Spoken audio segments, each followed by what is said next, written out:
Good evening, class. I want to share with you the chapter that I chose out of this book, What's Theology Got to Do with It, which I will say I've enjoyed this book. I decided to choose chapter 6, Why Nice is Not Good Enough, a chapter about human sin. So I thought I'd go for something a little challenging. So the book talks about sin, kind of a forbidden topic really in some churches.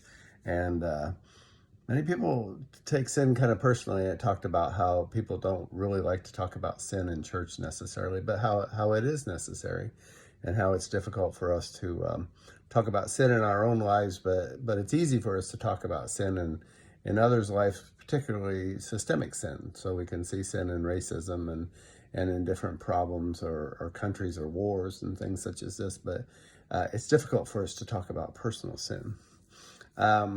Christian hope, it talks about, is not a naive hope. It recognizes that life is difficult and can even be tragic at some times. And so it's kind of a reality-based hope that we have as Christians. And the book talks a little bit about our dual nature, which kind of leads to our problems of sin, and that we are simultaneously free, but we're also very finite and limited in control of our own events of our lives and our understanding of the world itself.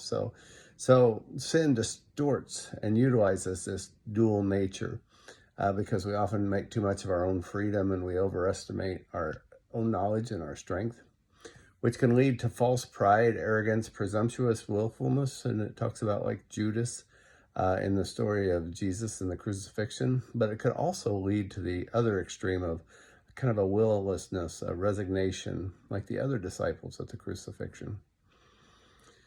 So in the past, the church has been guilty of trying to address sin by simply having a list of do's and don'ts and trying to oversimplify it. But sin is not really simple. It's both a matter of personal and systemic issues. And again, sometimes it's easy to see the systemic and sin in others, but it's very difficult even to see sin in our own person or particular individuals who maybe we like. And the name of the chapter is Why Nice is Not Enough. So being nice simply doesn't protect us from sin.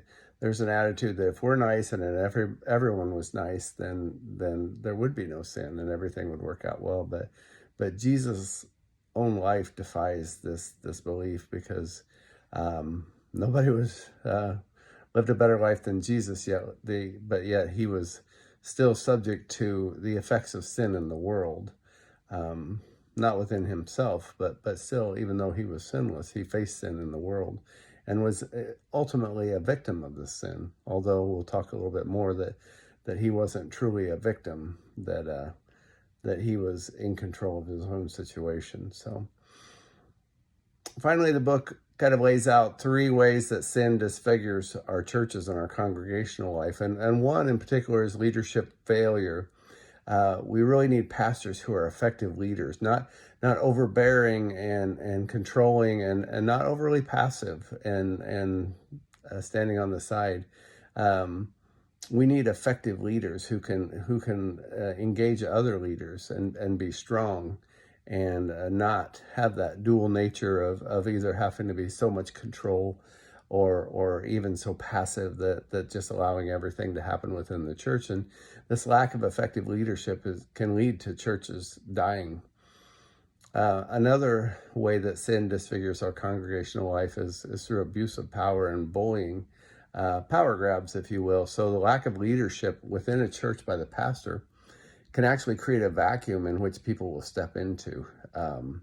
And some of these leaders are unauthorized, and they're really not within the structure of leadership. Now, sometimes people will step into spaces and be effective leaders, but oftentimes in churches we see people who kind of bully their way to get what they want or manipulate and try to control the church. And I think we can all think of situations where we've heard or seen this happen.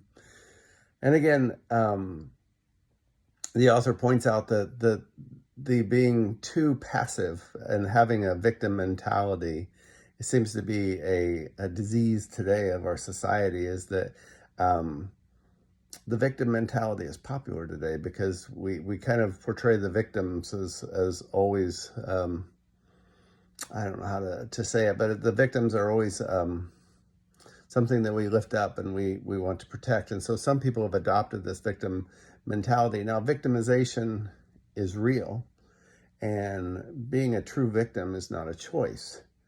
But having a victim mentality is really a perception that we portray, and it is a choice. And it talks, and again, getting back to Jesus's example, whereas Jesus suffered at the hands of man, and was to the point of being crucified, did not consider himself a victim. And when he said it was finished on the cross, it was his, if not defiance, but it was his clear statement of that this was something that he controlled.